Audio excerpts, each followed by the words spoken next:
Hello, and thank you for joining me on this peaceful journey. Tonight, we will slowly drift into a captivating chapter of history, one that spans across oceans, cultures, and centuries. We will explore the legacy of James Cook, the man often credited with discovering Australia, and the profound effects his voyages had on the land's first peoples, the Aboriginal Australians. But the story doesn't begin with him. Before Cook ever set sail, the shores of Australia were already home to ancient cultures that had lived in harmony with the land for thousands of years. As we take this journey together, allow your mind to float freely across time, from Cook's humble beginnings in England to his historic voyages into uncharted waters. Picture the vast Pacific Ocean stretching out endlessly before him, the soft whispers of the waves against the hull of his ship, and the distant horizon beckoning with the promise of discovery. In this moment, let the beauty of the world around you enter your senses. Feel the cool ocean breeze on your skin, hear the gentle rustling of the waves, and breathe in the tranquil rhythm of this journey. If you enjoy these relaxing moments, please consider leaving a like, subscribing, and turning on all notifications so you don't miss any of our future videos. But for now, just breathe. Let your body relax, release any tension, and allow your mind to drift. Let go of everything else, and let us begin this journey into the forgotten past, together.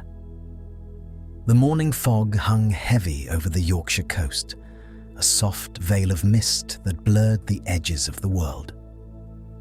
It was here, in the small village of Marton, that James Cook's journey began. A journey that would take him across vast oceans to lands unknown and into the annals of history. Born in 1728, Cook was the son of a poor labourer, a man whose life seemed destined for toil and hardship. Yet, it was in this humble beginning that the seeds of greatness were sown.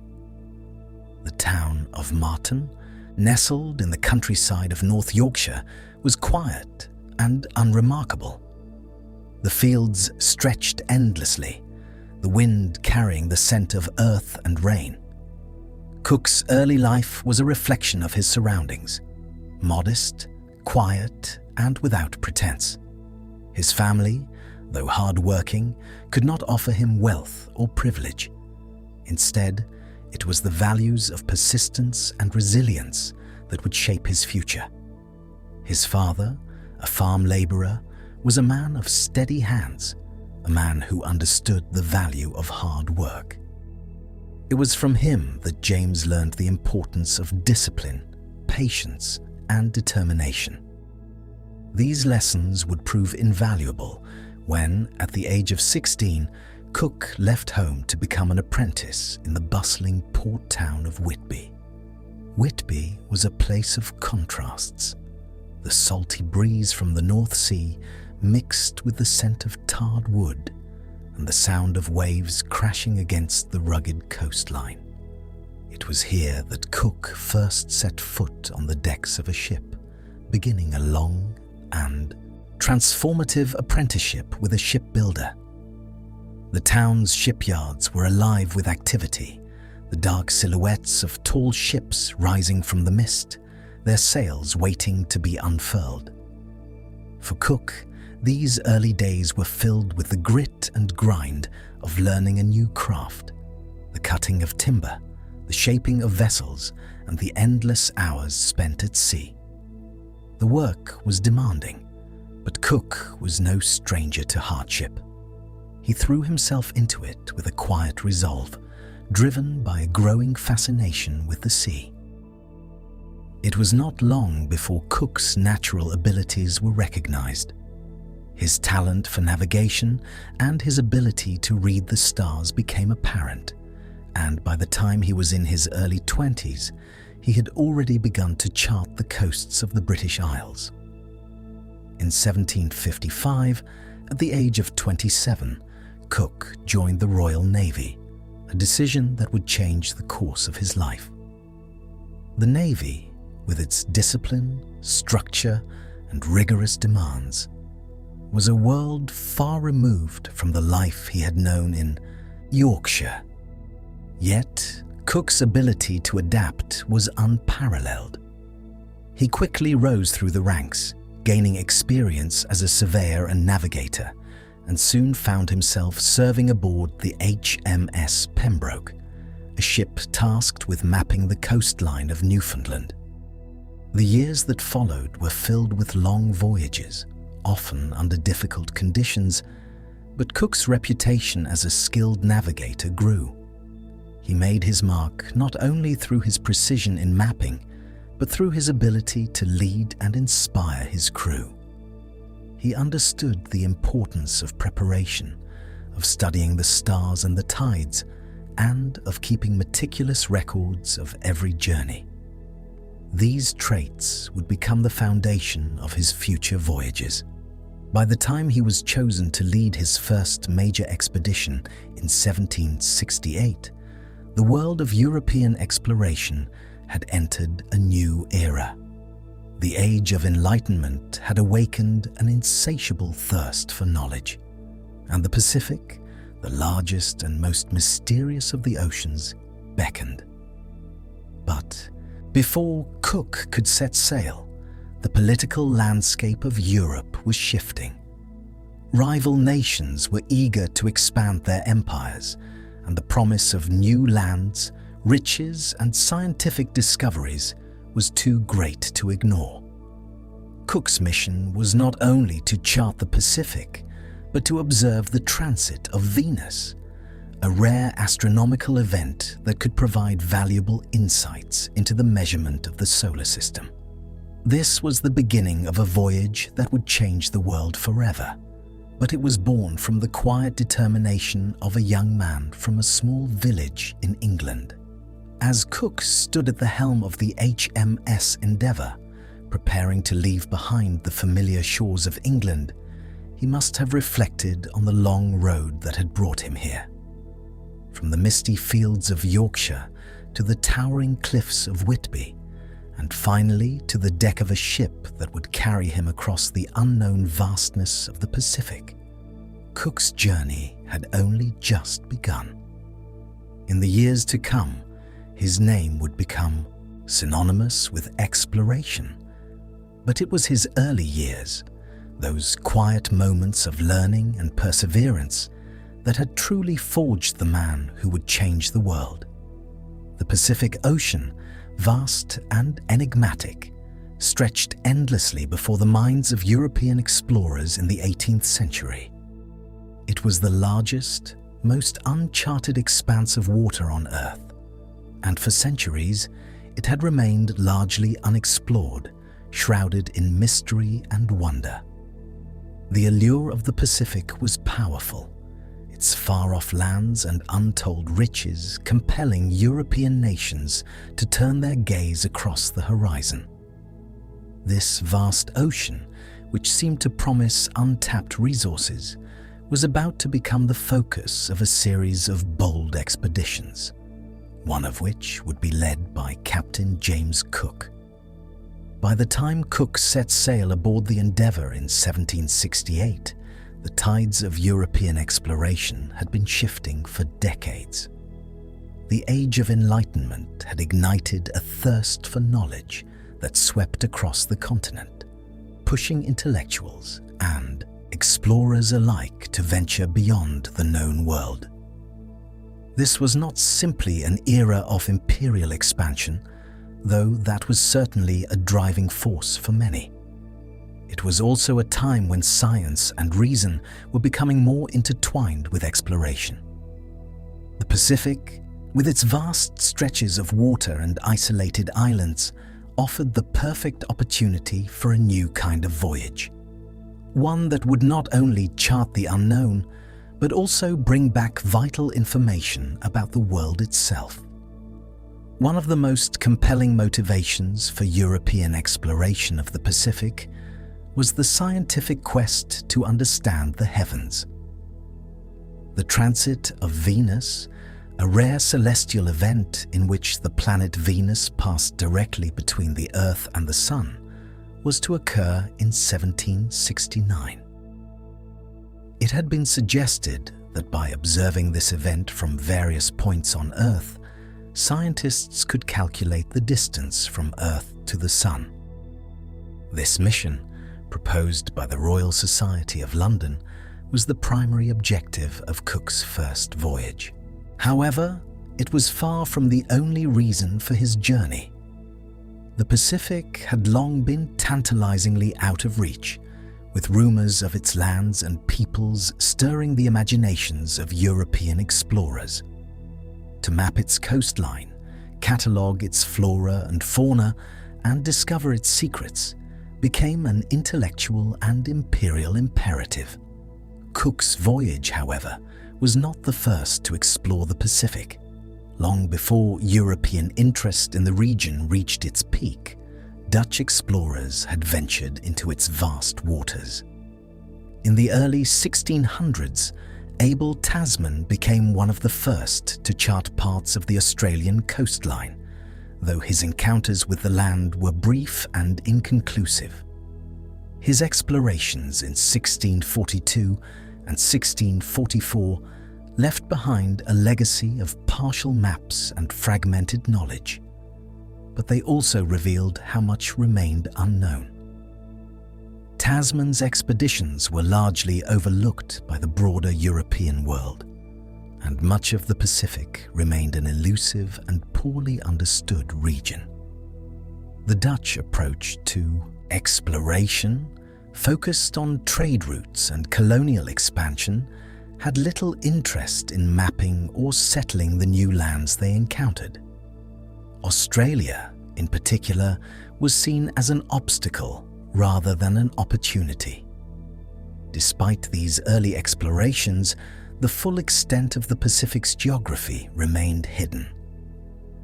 It was the British in the 18th century who would take a different approach, one that combined imperial ambition with scientific curiosity.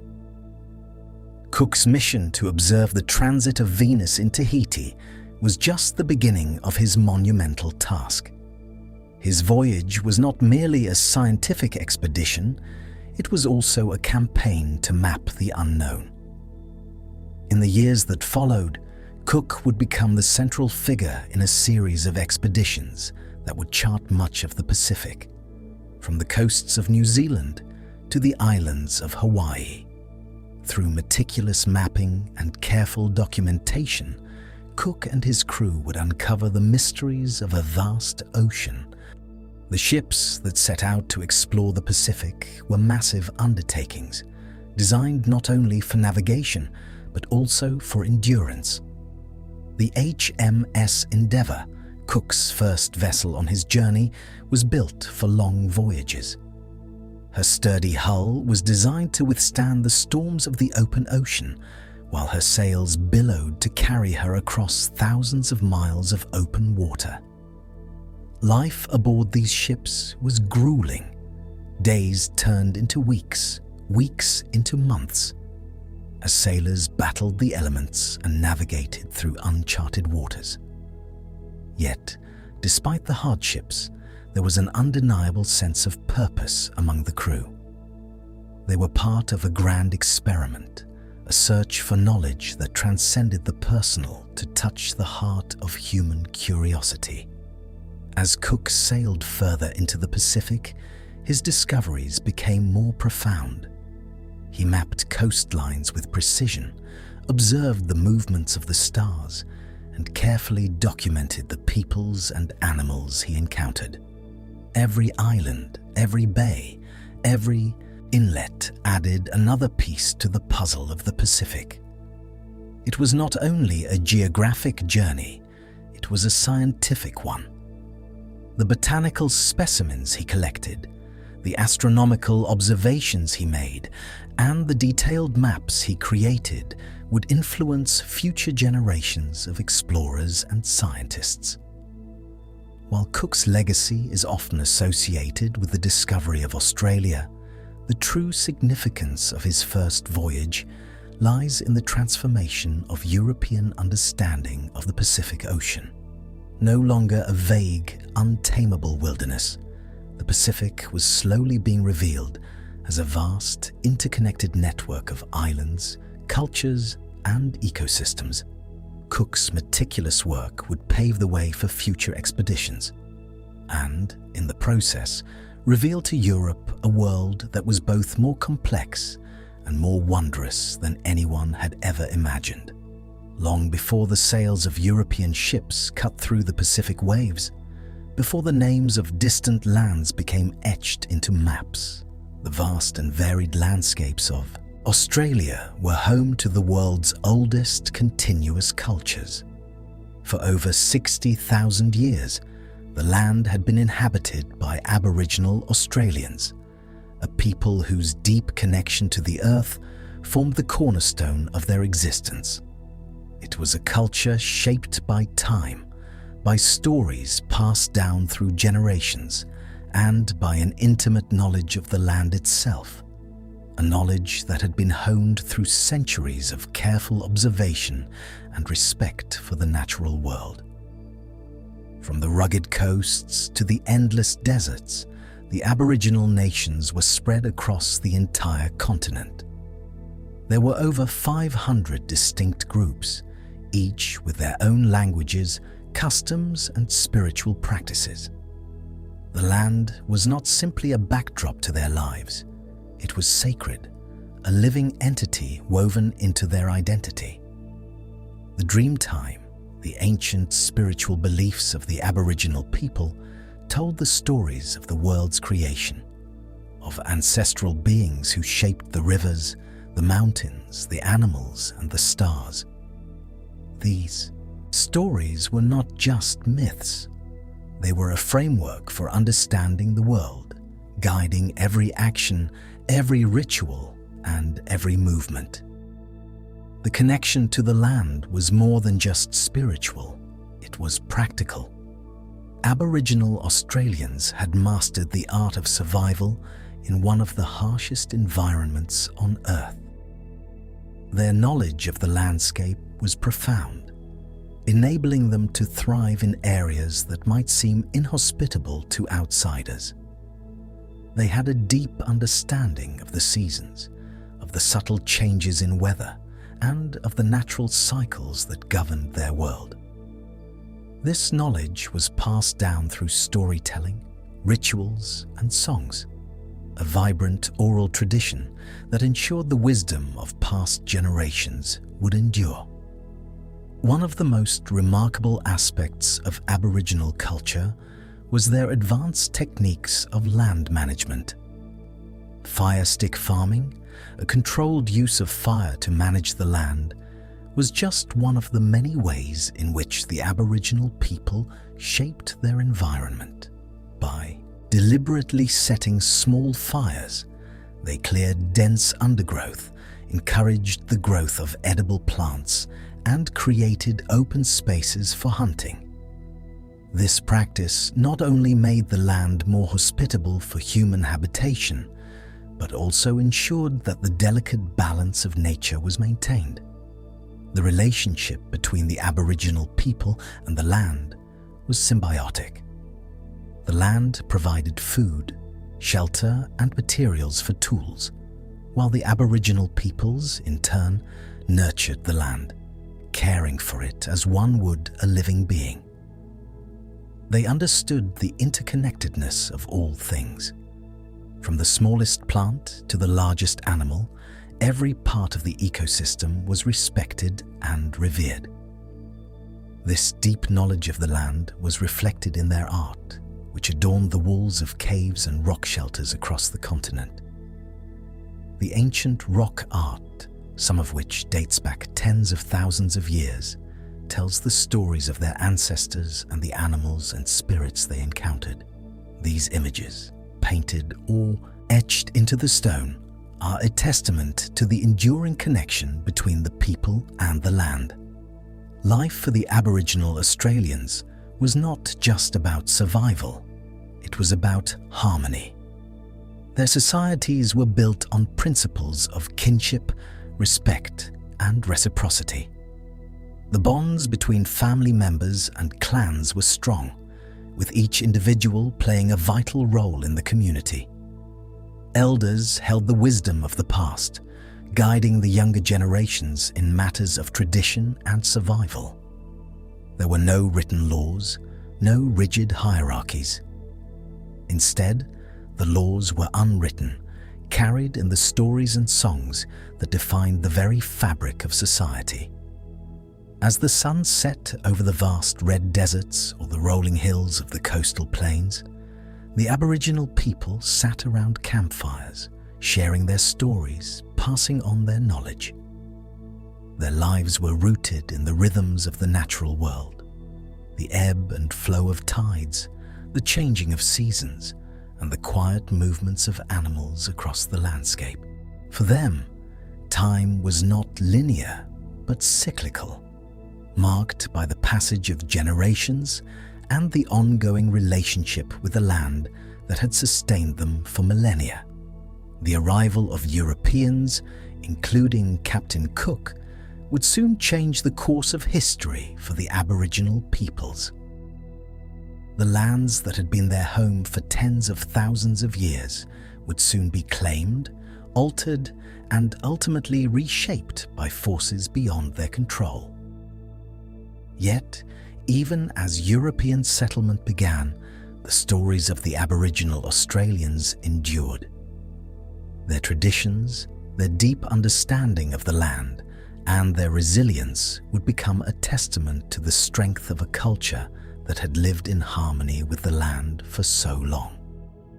In the early 17th century, the world of European exploration was driven by a fervent desire to uncover new trade routes and expand the reach of colonial powers.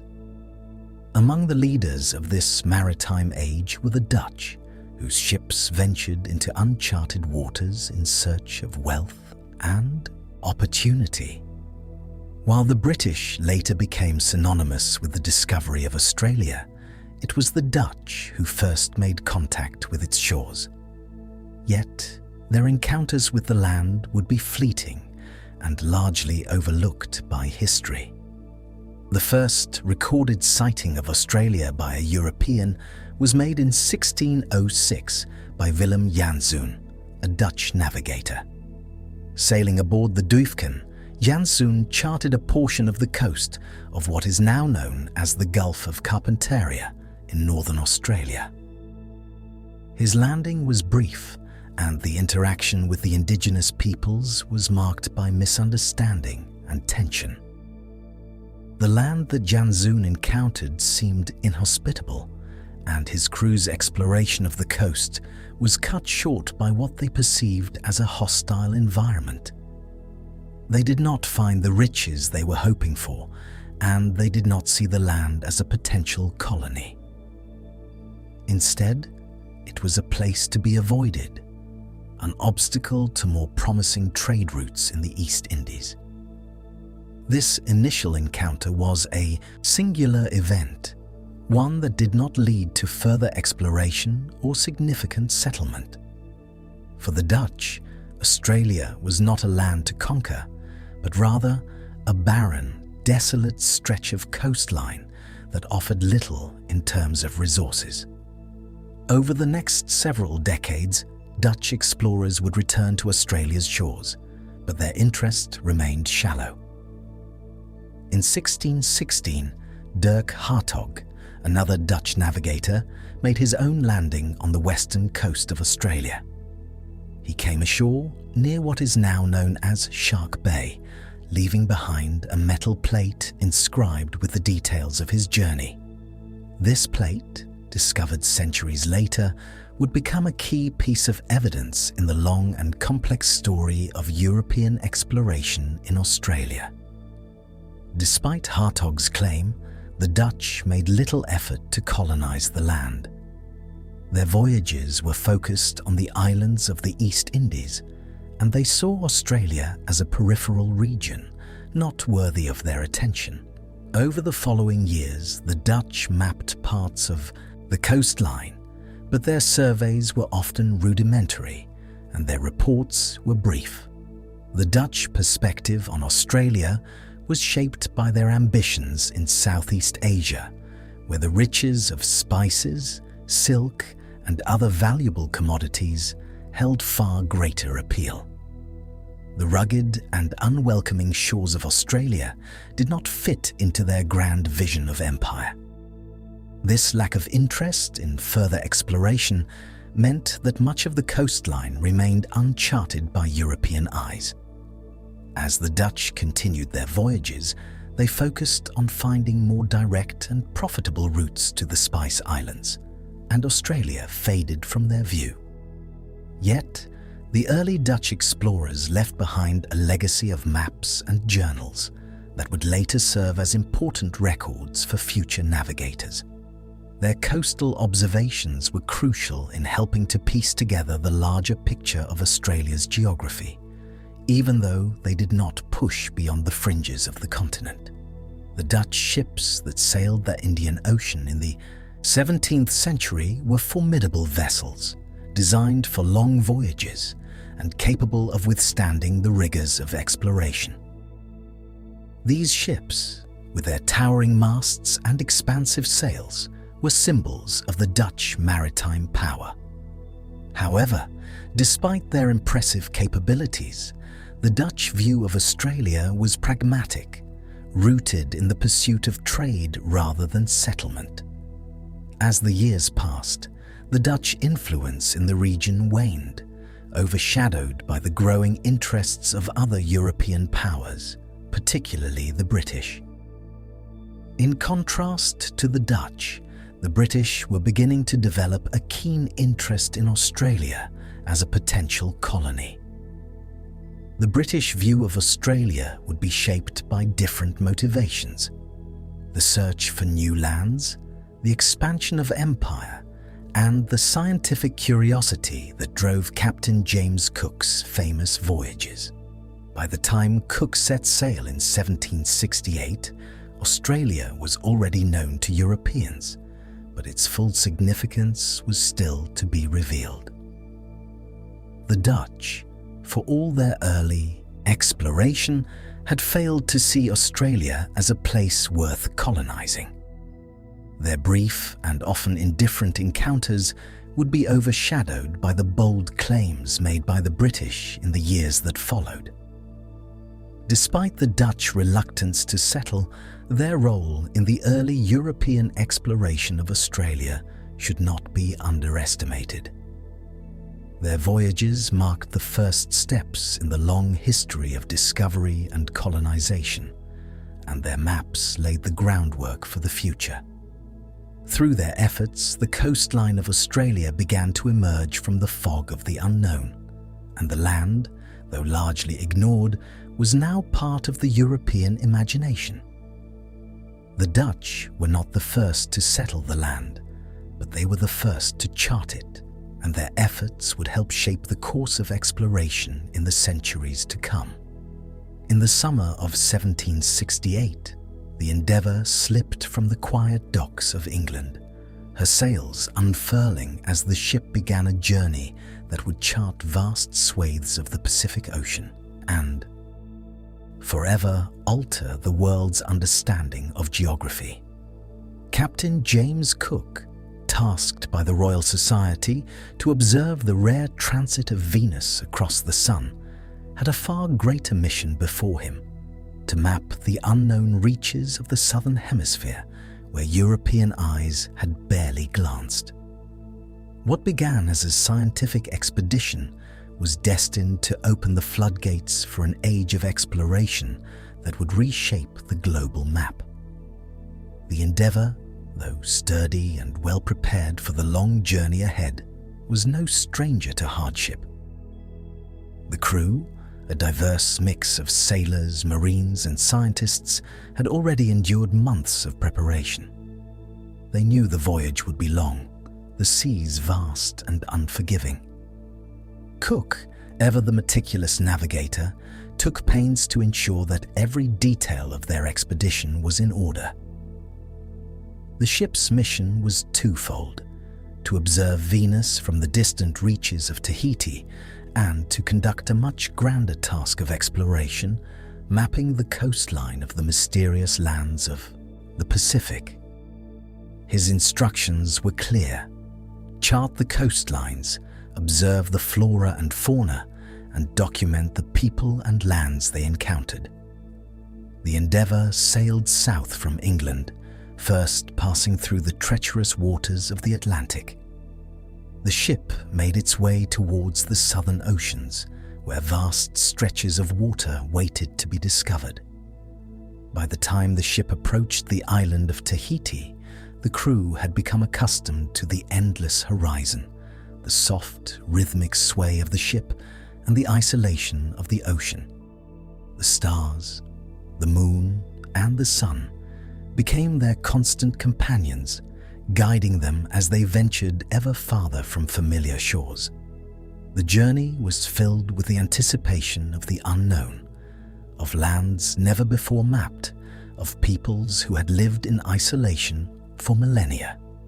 When Cook and his crew arrived in Tahiti, it was the first of many encounters with lands that seemed to exist outside the European imagination. The island was lush, its shores dotted with palm trees and sandy beaches. Cook and his crew observed the people of Tahiti with awe, their customs and way of life unlike anything they had seen in Europe.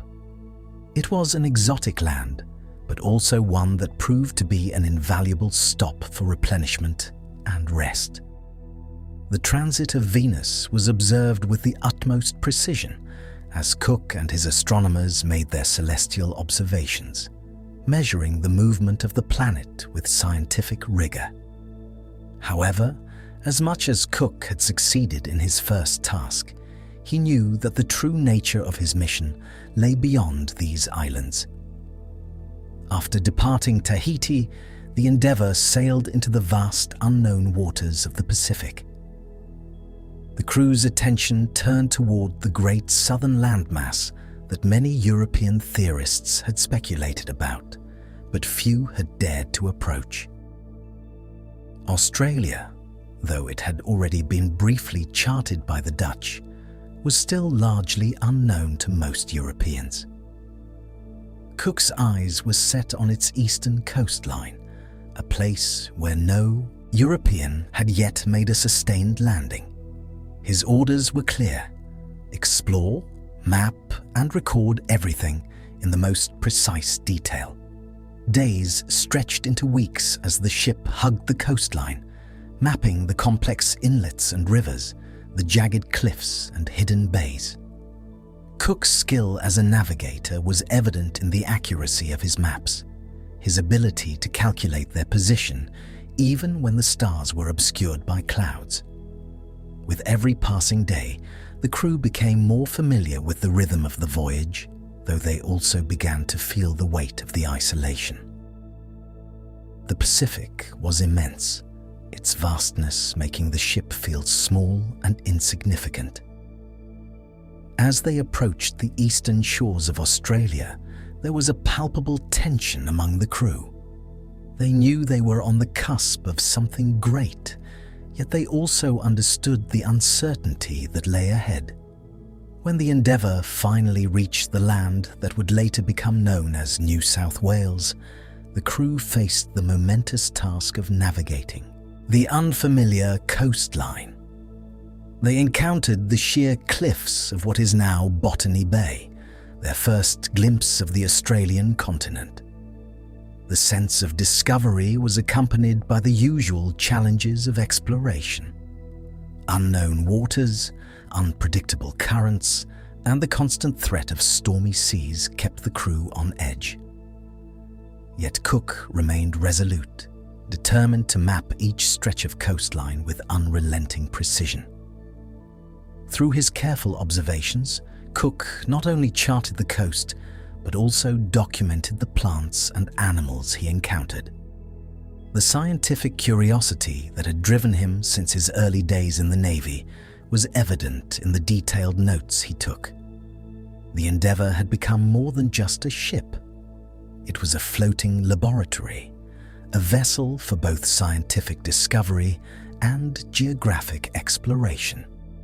The crew's experiences in these waters, encountering new species and observing indigenous peoples, would lay the groundwork for future British claims and settlement. Cook's first voyage, though still in its early stages, had already made significant contributions to European understanding of the Pacific and the lands that lay within it. The ship's steady progress through the southern seas not only fulfilled the initial scientific mission, but also set the stage for further exploration. As the endeavour moved forward, the land before them would soon begin to reshape the history of the world. As the endeavour sailed closer to the eastern coastline of Australia, the sea seemed to take on a different character. The waves, once vast and endless, began to crash against the shores of a land unknown to the crew. The ship's approach was slow, cautious, as Cook navigated the treacherous reefs and shallow waters that bordered the unfamiliar coast. Tension filled the air, not just from the dangers of the journey, but from the anticipation of what lay ahead. They had come to chart the land, to record it for the crown, but now, as they neared its shores, they could not know what would greet them. The crew's excitement was palpable, tempered by a quiet uncertainty. The land before them was like nothing they had ever seen. Towering cliffs, dense forests, and an endless expanse of beach stretching out beneath the hot sun. No European had set foot here before, and the world beyond the horizon seemed to belong to no one but those who had lived here for thousands of years. As the ship rounded the point and entered what would later be known as Botany Bay, a sense of awe swept through the crew. The land was both alien and inviting. Cook, ever the precise observer, made detailed notes in his journals, describing the landscape in vivid terms. The rich green of the trees, the soft sands of the beach, and the distant hills rising like sentinels on the horizon. Yet, the first encounter with the Aboriginal people was not the dramatic clash that many would later associate with European exploration. It began with tentative steps, as Cook and his crew saw smoke rising from the land, the first signs of life they had encountered in these waters. As they disembarked, they were met with cautious curiosity. The Aboriginal people, who had lived in harmony with this land for thousands of years, watched from a distance, their faces unreadable. Cook's journals document the initial interactions with the indigenous people of Botany Bay. He noted their differences from the Europeans, observing their physical appearance, their clothing, and the manner in which they moved. The Aboriginal people, in turn, studied the strange newcomers, their foreign clothing, their strange ships, and the tools they carried. It was a meeting of two worlds, each with its own history, its own understanding of the world. Despite the vast cultural divide, the encounter was peaceful. Cook's crew traded goods with the Aboriginal people, offering trinkets in exchange for food, and the exchange seemed to be one of mutual curiosity rather than hostility.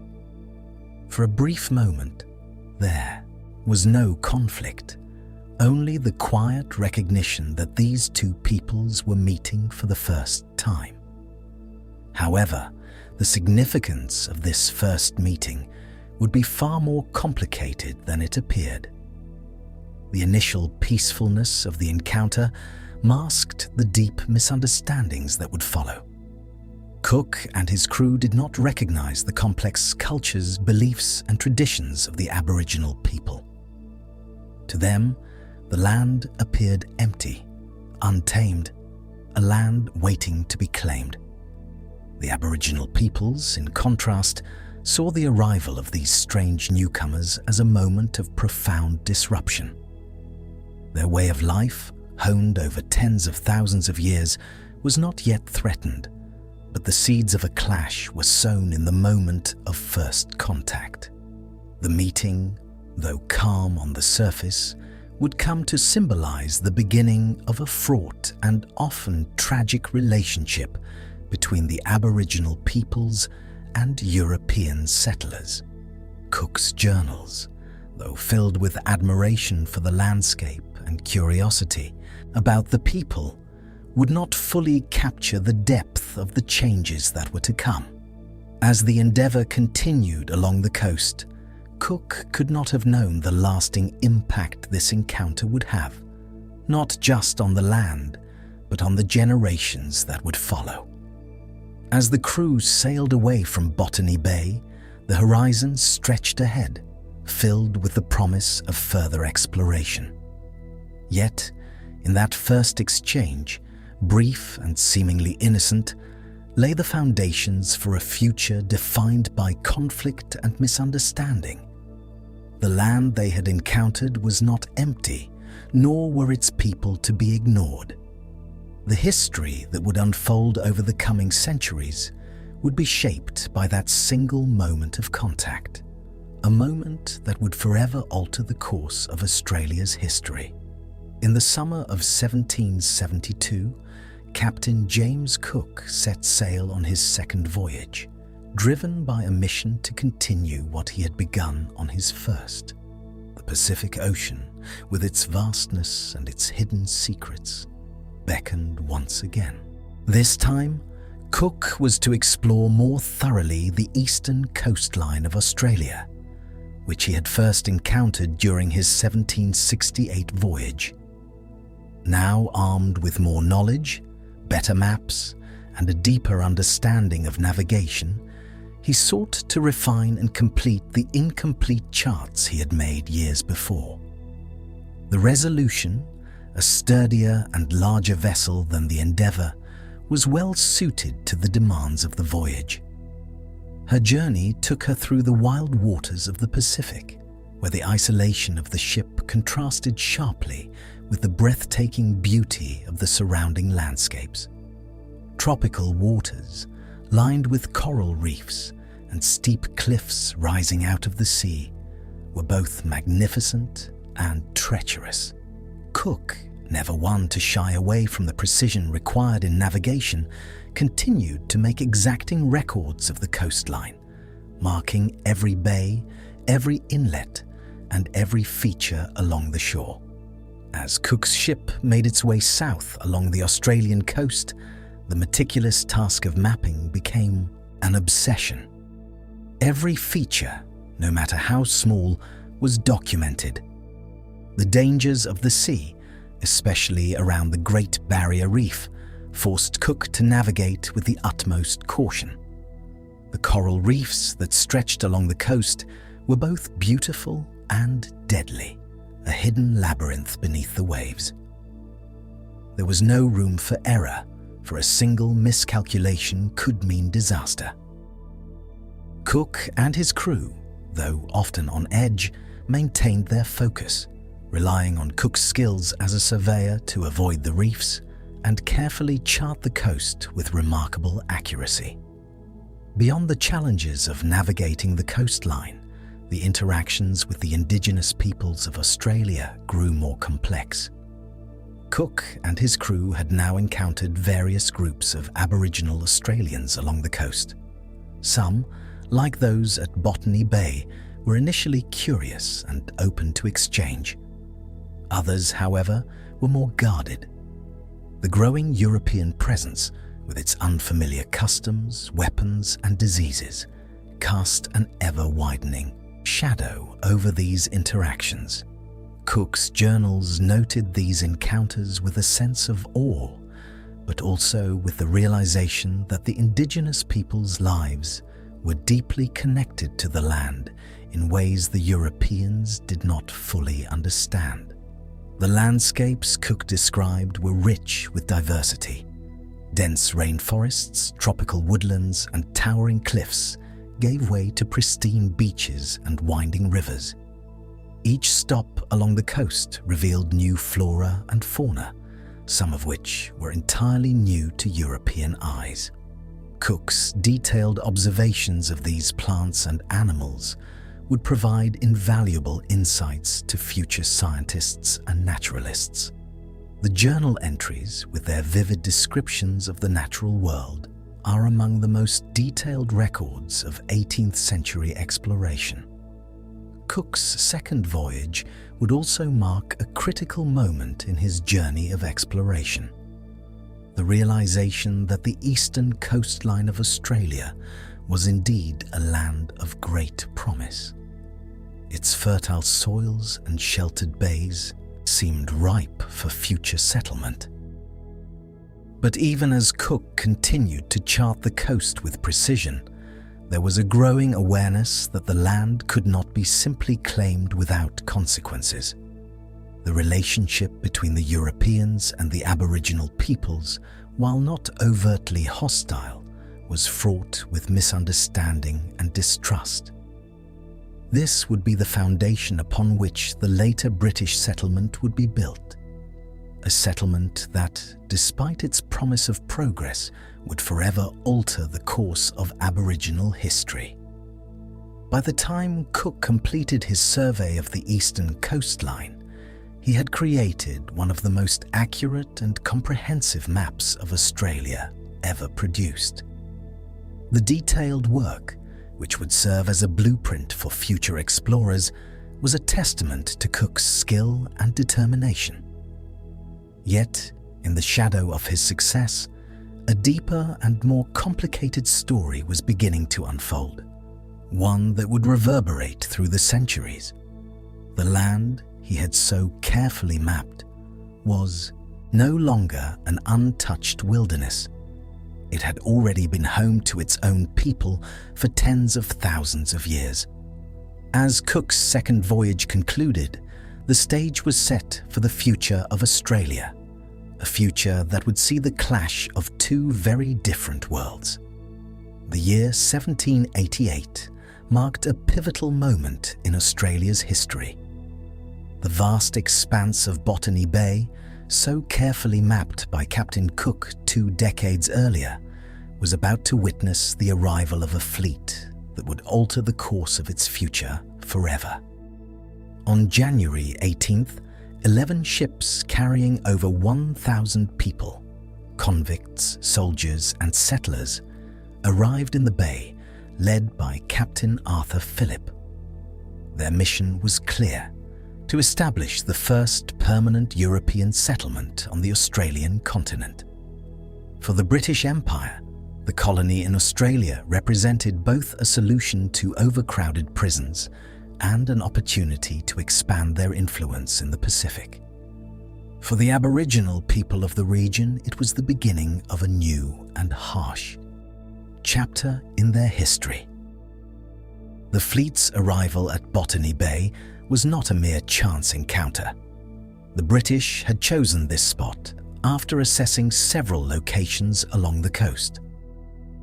The bay, with its sheltered waters and fertile land, seemed to offer everything needed to establish a sustainable settlement. As the ships anchored in the bay, the first sights of European civilization, towering ships, billowing sails, and foreign faces were visible from the shores. The indigenous peoples, who had lived in the area for thousands of years, watched from a distance, unsure of what to make of the strangers who had appeared in their homeland. Captain Phillip, who had been entrusted with the difficult task of overseeing the settlement, brought with him not just convicts, but also a vision for the colony's success. He was a man of resolve, experienced in leadership, but unprepared for the complex challenges ahead. The immediate concern was survival. The settlers, many of whom had never known life outside of cramped prison ships, had little experience with the harsh conditions of the Australian landscape. The weather, the unfamiliar flora, and the daunting task of building a society from the ground up presented overwhelming challenges. Despite these obstacles, the British set about constructing their new home. The convicts, who had been sent to Australia as punishment for their crimes, were put to work clearing land, building shelters, and cultivating crops. The first weeks were marked by a sense of uncertainty as settlers struggled to adjust to their new life. For the Indigenous Australians, this new presence on their land was unsettling. The clash of cultures was immediate and profound. The Aboriginal people, who had lived in harmony with the land for tens of thousands of years, saw the arrival of the British as an invasion. Their way of life, rooted in a deep spiritual and physical connection to the land, would be forever altered by the presence of foreign settlers. At first, the interactions between the British and the Aboriginal people were relatively peaceful, though fraught with misunderstanding. The British, who had little understanding of the complexity and depth of Aboriginal culture, viewed the land as a blank slate, a wilderness to be tamed and cultivated. The Aboriginal peoples, however, saw the arrival of the British as a threat to their land, their resources, and their very way of life. Despite early attempts at communication, a gulf of misunderstanding soon widened between the two groups. As the settlement grew and more convicts arrived, tensions began to rise. The British, whose survival depended on taking control of the land, began to encroach further into Aboriginal territories. The disruption to the land, the introduction of new diseases, and the increasing number of settlers strained the delicate balance that had existed for millennia. The promise of new land and resources, once viewed by the British as an opportunity, soon came to represent a loss for the Aboriginal people. The birth of the colony in 1788 was just the beginning of a complicated and often painful history. It set the stage for further colonization and expansion, which would continue to reshape the land and its peoples. For the settlers, it was the start of a new chapter in their lives, one marked by both triumphs and struggles. For the Aboriginal peoples, it was the beginning of a long, painful journey that would see their culture, land, and identity systematically undermined. As the fleet settled into the bay, a new world was taking shape. But with it came the seeds of conflict, misunderstanding, and displacement, themes that would define the history of Australia for generations to come. The arrival of the British fleet in 1788 heralded not only the dawn of a new colony, but also the beginning of an unseen and devastating impact on the Indigenous peoples of Australia. With the British came more than just settlers and soldiers. They brought with them foreign diseases that had never before touched the land. Smallpox, measles, and other infectious illnesses spread rapidly among the Aboriginal communities, who had no immunity to these new diseases. Within months of the settlement, the effects were felt across the continent. Smallpox, in particular, decimated entire communities. Entire populations, once thriving in their connection to the land, were ravaged by a plague they could neither understand nor fight. Whole families perished, and the social fabric of many Aboriginal groups was torn apart. The first symptoms of the disease, fever, fatigue, and the painful, blistering rashes, spread quickly, claiming lives at a frightening pace. What had once been a land of relative isolation for its Indigenous inhabitants now became one of infection and death. The loss was not merely physical, it was cultural. the Aboriginal people's connection to the land was not only rooted in their daily survival, but also in their spiritual and social systems. Elders who held the knowledge of traditions, ceremonies, and languages were often the first to fall ill. Their deaths meant that vast stores of ancestral knowledge passed down through generations were lost in an instant. With each loss, the continuity of culture, law, and identity weakened, making it harder for the communities to rebuild and maintain their ancient way of life.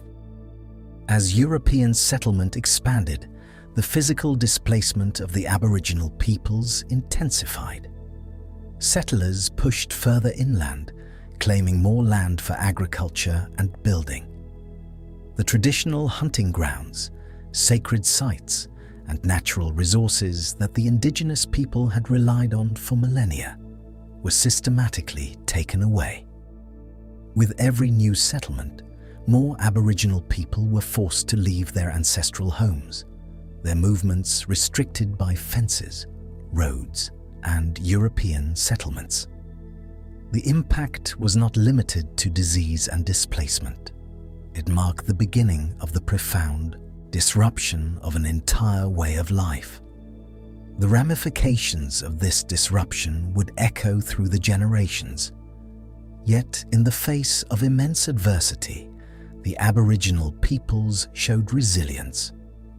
Even in the midst of disease and dislocation, they held onto the fragments of their culture, passing down what they could, holding fast to their traditions. The full scale of the consequences of colonization, however, would not become fully apparent for many years, as the new settlers continued to push further into the land they had claimed. Captain James Cook's name is synonymous with the European discovery of Australia. His first voyage to the Pacific and his charting of the eastern coastline of Australia in 1770 are often regarded as monumental achievements in the history of exploration. However, as the centuries have passed, the narrative surrounding Cook's role in Australian history has grown more complex, and the interpretation of his legacy has become increasingly contentious.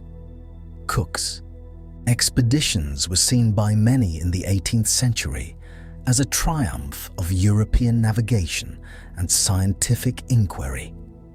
His skillful mapping of previously unknown territories was a monumental contribution to global exploration, and his detailed observations of the natural world laid the groundwork for many future scientific advancements. Yet, as Cook's voyages are celebrated in history books and memorialized in statues and monuments, the broader context of his journey remains a subject of deep debate. The story of Cook's discovery of Australia, in particular, has come under increasing scrutiny. For centuries, the land was regarded as empty, as though it had no history, no civilization, no people. Cook's arrival was hailed as the beginning of European knowledge of the continent, but the truth was far different. For over 60,000 years before Cook's first voyage, the Aboriginal peoples of Australia had lived, thrived, and developed rich cultures, traditions, and knowledge systems that were intimately tied to the land.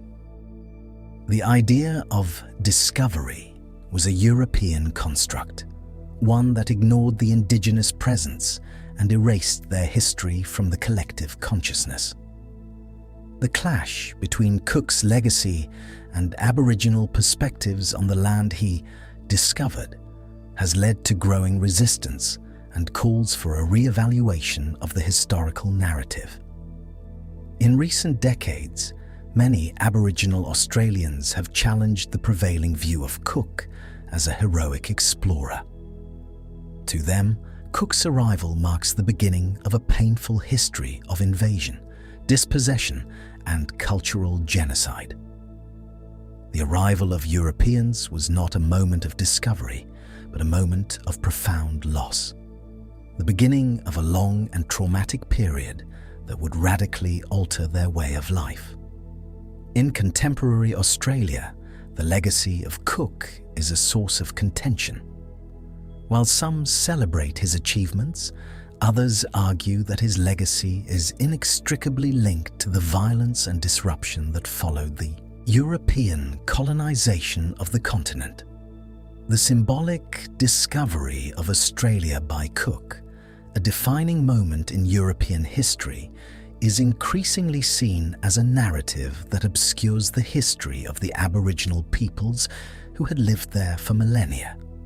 For many, Cook's legacy is a reminder of the ongoing struggles of Indigenous Australians to reclaim their history, culture, and land from the shadows of colonialism. The rise of Aboriginal resistance movements in the late 20th and early 21st centuries has brought these issues to the forefront of national consciousness. Indigenous Australians, in their efforts to reclaim their rightful place in history, have called for a reassessment of historical events like Cook's arrival. They seek recognition of their ancestors' history and their enduring connection to the land, while also challenging the European-centric narrative that has long defined the country's past.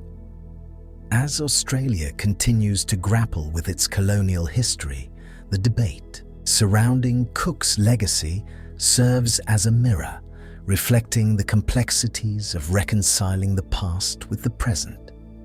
The journey of the endeavour and the subsequent establishment of British colonies in Australia may have been pivotal moments in world history, but they were also the beginning of a profound cultural clash, the effects of which continue to be felt today. The challenge now lies in how modern Australia chooses to understand and confront this history, to embrace its Indigenous heritage, acknowledge the mistakes of the past, and move forward with a deeper understanding of its multifaceted identity. As our journey through history comes to a close, allow yourself to sink even deeper into relaxation. Let the gentle sensations of peace and calmness envelop your body and mind. Feel your thoughts gently fading, your muscles softening, and your breath flowing naturally and effortlessly. Rest here, fully supported in this safe and serene space. If you enjoyed this relaxing moment, please consider leaving a like, subscribing, and turn on all notifications so you don't miss any of our future videos. But for now, let your body relax, release any tension, and allow your mind to drift. Good night and sleep well.